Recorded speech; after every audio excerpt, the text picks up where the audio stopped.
Bueno, esta debe ser una de las cosas más raras que hemos visto en materia de renuncia de ministros. Se ha dado un speech que acá mi invitado que ahorita presento dice que en realidad era el que tenía preparado para que no lo censuren en el Congreso, porque todos son éxitos y maravillas. Entonces la pregunta del millón es ¿por qué se va Carlos Basombrío, analista político y ex viceministro del Interior? Está conmigo para comentar. ¿Por qué si todo iba tan bien, terminó tan mal? Provocaría preguntarle al ministro, pero en fin, creo que eso ya es anecdótico. Bienvenido, Carlos. ¿Qué tal Bueno, ya tenemos acá el comunicado de la PCM, además, en el que efectivamente se da por absolutamente oficializada esta renuncia, lo cual quiere decir que ya se las aceptaron, ¿no es cierto? La presidencia del Consejo de Ministros se dirige a la opinión pública para hacer de su conocimiento que a la fecha los ministros de Defensa, Luis Otáralo Peñaranda, y del Interior, Daniel Lozada, han presentado su renuncia y que el presidente del Consejo de Ministros, conforme a lo dispuesto a ley, ha procedido al trámite correspondiente ante el despacho presidencial. Así que no hay más ministro del Interior y de Defensa. Extraño porque, a ver si hacía tu impresión, Carlos, suerte de discurso como diciendo no me voy porque he hecho las cosas mal, ¿das cuenta de un momento duro para que estos ministros finalmente den un paso al costado, no? Sí, creo, si esta renuncia se hubiera producido el día en que el padre del suboficial Vilca encontró el cadáver solo y lo regresó, quizás se podría hablar de una renuncia oportuna y de una actitud digna frente a lo ocurrido. Luego de 10 días en las cuales la censura se hacía cada vez más evidente y en la donde el hermano del ministro de Defensa hacía lo imposible por salvarlo y el propio ministro de Defensa trataba de que solo censuraran al otro ministro, una cosa, la verdad, desagradable. Y además, ya la renuncia es bastante tardía y le hace un daño que trasciende, creo yo, solamente ya a los dos ministros. Esto afecta al presidente del Consejo de Ministros también, por varias razones. La primera es que hasta hoy día, en las noticias, él ha estado defendiendo la permanencia de los dos ministros porque era lo más conveniente para el país, porque no se habían equivocado, porque el ministro de Interior era quien había capturado a Artemio, poco casi uno se lo imagina con su casco y metralleta entrando a la casa de Artemio, etcétera.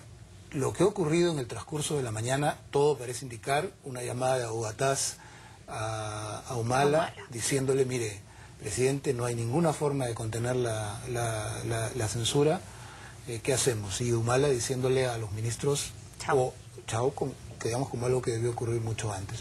Quien queda un poco debilitado, muy debilitado en este contexto es el presidente del Consejo de Ministros. Ahora, ¿no? Carlos, uno cree que desde el comienzo porque mira, a mí me da la impresión que cuando van a finalmente la vida no sabe cómo empezarse. Sería un grave problema, ¿no? Porque él es el presidente de la República y esperamos de él que tome decisiones. Yo creo que hay una combinación de factores. Uno, que el presidente pueda haber dudado o que haya recibido el pedido del Premier para ver si podían mantenerlos un tiempo más para que la cosa no parezca tan mal. Pero creo que hay un tema también de la personalidad, del tipo de ministros que estamos teniendo últimamente. Pero necesito una pausa porque tenemos problemas técnicos con el audio y regresamos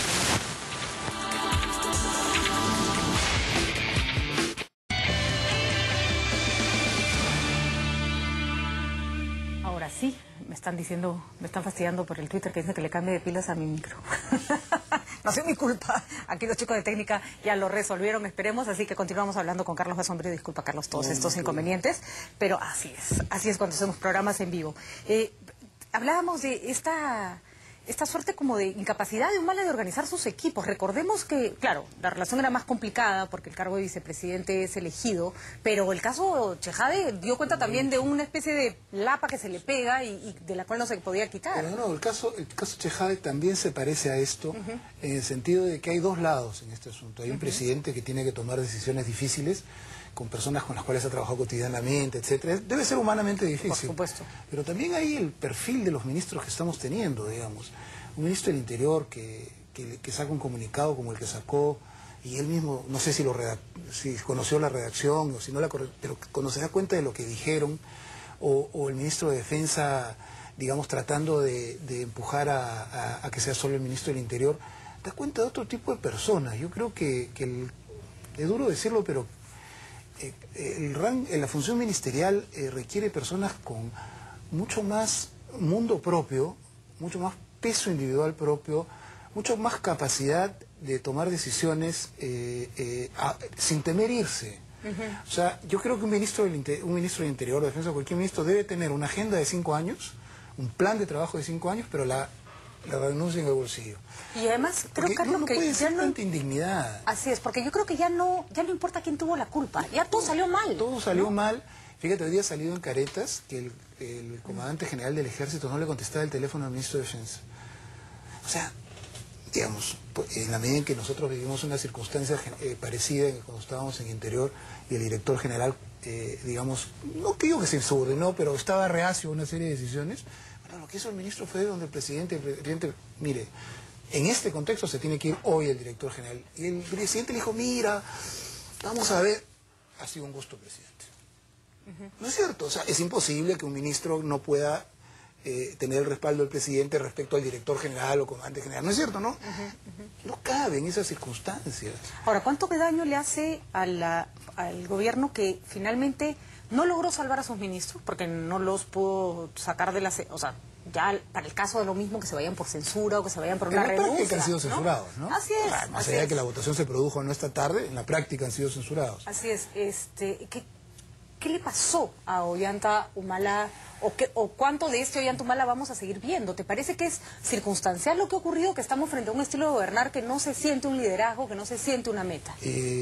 Yo creo que, a ver, mi hipótesis, creo que a nivel de la familia presidencial que gobierna, hay una cierta percepción de que ellos están haciendo las cosas bien, que la aprobación es suficiente, que no baja con estas crisis y que no hay que dejarse gobernar por los medios, digamos, no hay que dejarse manejar por los medios. Esa es la típica expresión que creo que se usa en los corridos de poder cuando alguien está en una circunstancia así. Y que no hay que, digamos, hay que marcar la agenda y no dejar que se la impongan. Eso que en determinadas circunstancias es algo sensato, cuando se pierde la perspectiva de que estamos frente a una... digamos, una situación inmanejable y que tiene que producirse los cambios, es que se producen estas circunstancias, ¿no? ¿Qué cosa ha ocurrido? Lo que debió ser una renuncia y un cambio antes del viaje a Japón y a Corea, ha terminado creciendo como un poco como una mancha de aceite, ha afectado al gabinete en la medida en que el presidente del Consejo de Ministros está muy debilitado. Yo siempre dije que Valdés era el ministro Conga, es decir, que su destino iba a estar vinculado a si lograba que saliera Conga o no. Es curioso, no llegó a jugar el partido. O sea, ese partido que era su partido de fondo, los perdió en los preliminares, no llegó a jugar ese partido. Yo no imagino ahora a un Valdés tan debilitado dando una pelea política tan importante como la que hay en Cajamarca, ¿no es cierto? Entonces, como lo que además tiene con los mineros, la minería informal, que es un tremendo problema. De nuevo están jugando a ser muertitos, no pasa nada. O sea, las carreteras están bloqueadas en medio país y lo que están dejando que hagan cualquier cosa. Ayer se murió un señor porque trató de cruzar el bloqueo y le dio un infarto. No, además han dado marcha atrás con respecto a algunas decisiones que habían tomado. La de la compra del oro a los mineros ilegales, que era una decisión muy importante. Era una decisión muy importante porque era el punto de quiebre del negocio ilegal. Si nadie compraba el oro, ahí se acababa una actividad profundamente y los obligaba a formalizarse. Y además, han retrocedido, pero ni siquiera el retroceso se los han considerado suficiente y siguen pidiendo todo. Y por ahí lo consiguen, ¿no? Lo que pasa es que además se comete el error porque hay quienes consideran que la medida ha sido abrupta y que efectivamente debió haberse hecho paulatinamente. Bueno, entonces lo haces en una mesa de negociación y no con las carreteras tomadas, porque entonces todo lo tienes que hacer cada vez que te tomen una carretera. Así es, pienso lo mismo pasó en Paita hace unas semanas. ¿Cuánto descoloca además el hecho de que todo este laberinto, porque lo que ocurre ahorita es un laberinto, ya no tenemos ministro del Interior, no tenemos ministro de Defensa, el presidente no está en el país, el Congreso es otra ebullición, porque están que se pelean hace días. ¿Por qué Humala se va de viaje a Corea y Japón? ¿No previó que este tema iba a escalar o tienen esta pésima percepción de que las cosas se van a desinflar? A mí me da la impresión que, insisto, en la versión anterior, ellos creen que son más hábiles políticamente de lo que en realidad son. Esa es la impresión que tengo.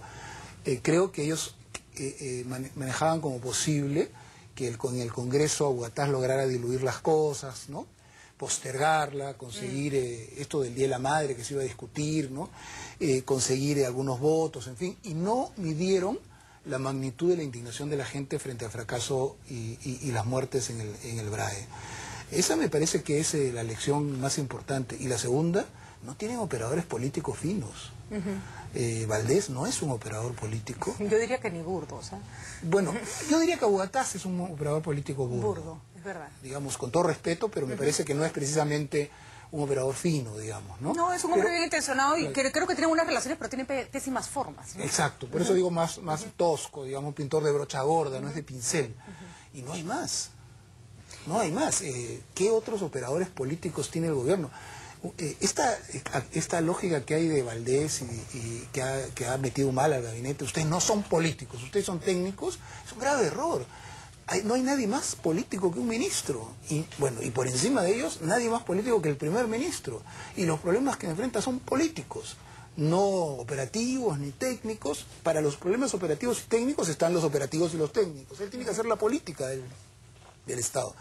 Ojalá que encuentren para los próximos ministros gente con más peso, con más capacidad de ser respetados en la policía, de ser respetados en las Fuerzas Armadas, que tengan, digamos, capacidad de hacer planteamientos contundentes, por decirlo de alguna manera, y decirle al presidente que en determinadas circunstancias, no, presidente, no lo vamos a hacer así. Ahora, obviamente Valdés no va a salir ahorita porque sería demasiada movida, pero claro, tampoco se va a quedar muchísimo tiempo más. más, No se puede tener un presidente del Consejo de Ministros tan desairado. Así es, tan desairado. Al que le han hecho tantos, no sé, le han tirado tanto arroz. Le han sacado la alfombra, digamos. Hoy día, ahora, por ejemplo, ¿no? ¿Cuál es la capacidad de convocatoria del gobierno de Ollantumala? ¿Cuál es? ¿Tú crees? Porque la izquierda está relegada.